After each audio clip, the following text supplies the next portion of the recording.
speaking of high quality, and I speak with trepidation, wondering what you may throw at me in the next 15 minutes. One of our friends of the show, apparently this is the first time he's been in the studio on the Buntel, which I find absolutely staggering. Enzo Maccarinelli, great to have you in. Nice to have me, lads. I tell you what, you should see the list of emails that we've got queuing up for you today. Excuse me, I'm a bit nervous, and it's just I'm afraid we're going to pull me up on something like that. No, he won't. I've just been not used to these live shows. If he pulls you up, Enzo, I swear to you, we'll both jump on him. All right, that suits me fine. He pulls me up all the time. I'll weight advantage over him, be great. So I've got a weight advantage over you. I feel a little bit bullied today. I feel like I'm getting picked on here. I've got two big men sitting beside me. One could definitely chin me, and the other one's definitely got better wit than me.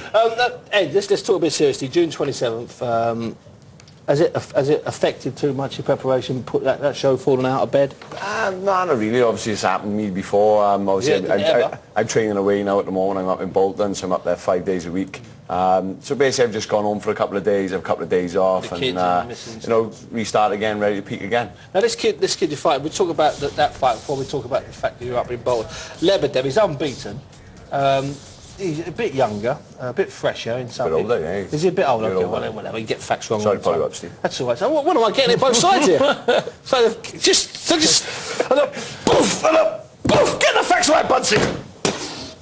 Anyway, you just don't make mistakes, Bunsey. Quite seriously, Ed. This kid, I mean, you said some fairly bold things last week. You said if I can't beat him, I might as well, walk away or just give up any idea of going to the top. Call it quits. It's that simple, really. Basically, yeah, I was so devastated by the way I performed last time out and the way I was. It just hit me for six. And obviously, I had a phone call about 6 weeks ago now off Frank Warner's matchmaker, Dean Powell, offered me a nice little easy warm-up, get back into the swing of things.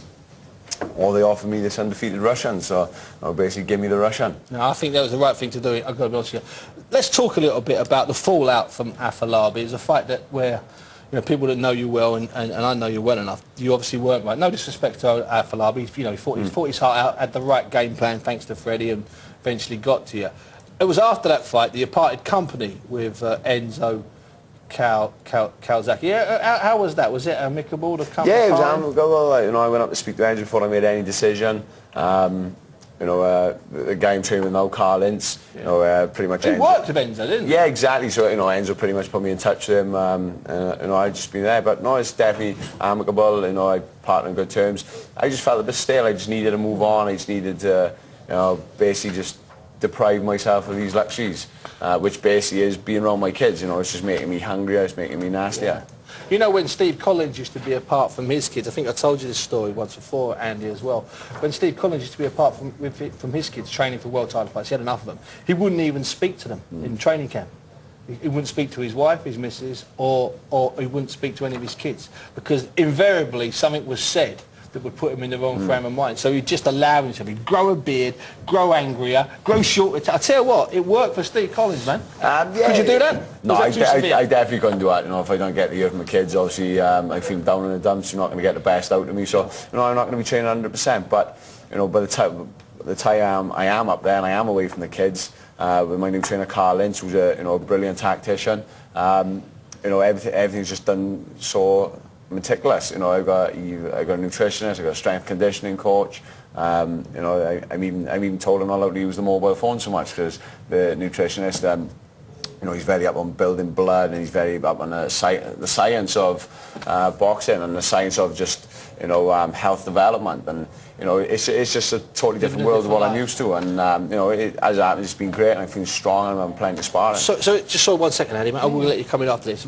Is the plan this fight, which in theory puts you right back in the WBO's rankings or anybody's rankings, and then after this Afolabi rematch or some other sort of rematch, I don't know, for a start, Adamek's fighting Tommy Gunn! Bobby Gunn! I love the old Tommy, TG, you got to love him, haven't you? Yeah, it was a bit of a fast one. I was Thomas Adamek, currently the #1 fighting Bobby Gunn. You never know, Bobby might take him a few rounds. Hey, it's funny you should say it, because that's exactly what I was going to tell you. Carl Mealing said that must really got you inside, the fact that someone like Gunn can get Adamek.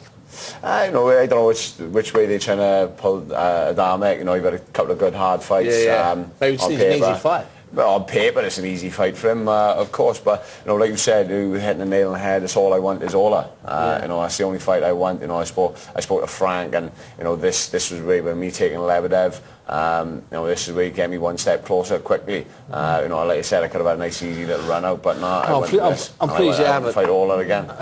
Sorry, you can come back again. But Ola, I think, is a fight that can be made because he's a little bit like Choi, who was sitting in this chair a few minutes ago. Unless he agrees to fight, maybe drops his pay demands, he's going to find himself frozen out in a wilderness. So I'm hoping that Ola can do a deal with Frank. I'm assuming Frank's got some sort of arrangement with him. Well, hopefully, I don't really know, but obviously I think if it can be made, Frank is the man to make it. And before I fight Ola again, my box career isn't going to move on because that's always going to be on my head. With the David Haye fight, obviously I knew if I stuck my chin in the air, there was always a chance.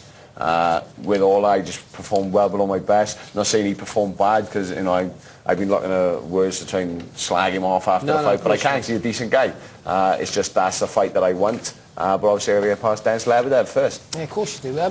15 months, 2 fights, one story that seems to follow you around. This MMA, UFC story keeps doing the rounds. Phil Jeffries, Tom Dunn, another Carl here, all want to know the same thing. You're still speaking to Dana. Is there any chance that could happen? You've got other fish to fry. Talking to Dana, he challenges Dana.